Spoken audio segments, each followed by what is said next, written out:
আমি আওয়ামী লীগের নেতাকর্মীদেরকে বলবো যে আপনারা ধানের শীষ প্রতীকে ভোট দিয়ে বিএনপিকে বিজয়ী করুন।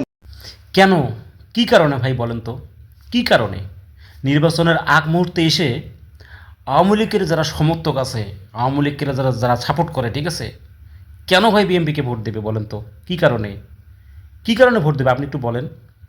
নেতা আর কি কি বলতেছে একটু ভালো করে শুনুন, আমাদের বিশিষ্ট নেতা, ভালো করে শুনুন। এইবারের নির্বাচনটা কিন্তু স্বাধীনতার পক্ষের শক্তি এবং স্বাধীনতার বিপক্ষের শক্তির নির্বাচন। শুনছেন, নেতা বলতেছে যে এবারের নির্বাচন নাকি হবে স্বাধীনতার পক্ষে এবং বিপক্ষে, মানে স্বাধীনতার পক্ষে কারা এবং স্বাধীনতার বিপক্ষে কারা, নেতা কিন্তু সুস্পষ্টভাবে কিন্তু ব্যাখ্যাটা দিলেন কিন্তু, ঠিক আছে। নেতা আর কি বলতেছে শুনুন, ভালো করে শুনুন। আওয়ামী লীগের সবাই অপরাধ করে নাই, আমি তো বারবার বলেছি যে আওয়ামী লীগের সবাই তো অপরাধ করে নাই। নেতা বলতেছে যে আওয়ামী লীগের সবাই অপরাধ করে নাই, মানে সবাই অপরাধী না, ঠিক আছে, যারা অপরাধ করছে তাদের বিচার হবে, আর আওয়ামী লীগের সবাই অপরাধী না, মানে যারা অপরাধী না তারা যেন বিএনপিকে ভোট দেয়, ঠিক আছে। এখন বিএনপির ভোটের দরকার, ঠিক আছে। হ্যাঁ, কিন্তু এই নেতায় আমাদের গণ অধিকার পরিষদের নেতা, ঠিক আছে, ভিপি নুরের দলের নেতা এখন পোল্ট্রি নিয়ে সে বিএনপিতে গেছে, ঠিক আছে, কিছু সুবিধার জন্য, সেফ এক্সিস্ট পাওয়ার জন্য।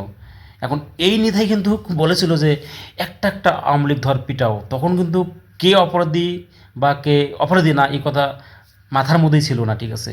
যেখানেই আওয়ামী লীগ সেখানে পিটাও, যেখানেই নেতাকর্মী সেখানে পিটাও, এই ধরনের কিন্তু মন্তব্য করেছিল, আমরা কিন্তু জানি, এবং ভিডিওগুলো এখনও কিন্তু সোশ্যাল মিডিয়ায় ঘুরতেছে কিন্তু, ঠিক আছে।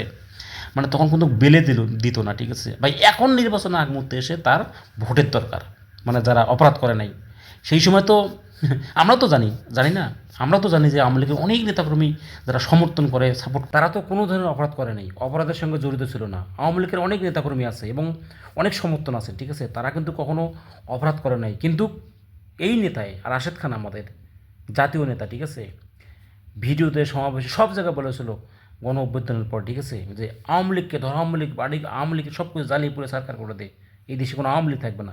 এখন তার ভোটের দরকার, ঠিক আছে, এখন ভোটে নির্বাচিত হয়ে জয়ী হওয়ার দরকার। এই জন্য এখন আওয়ামী লীগের যারা আছেন সমর্থক ভোট দেন, ঠিক আছে, ভোট দেন, রাশেদ খানের মার্কায় ভোট দেন, ঠিক আছে।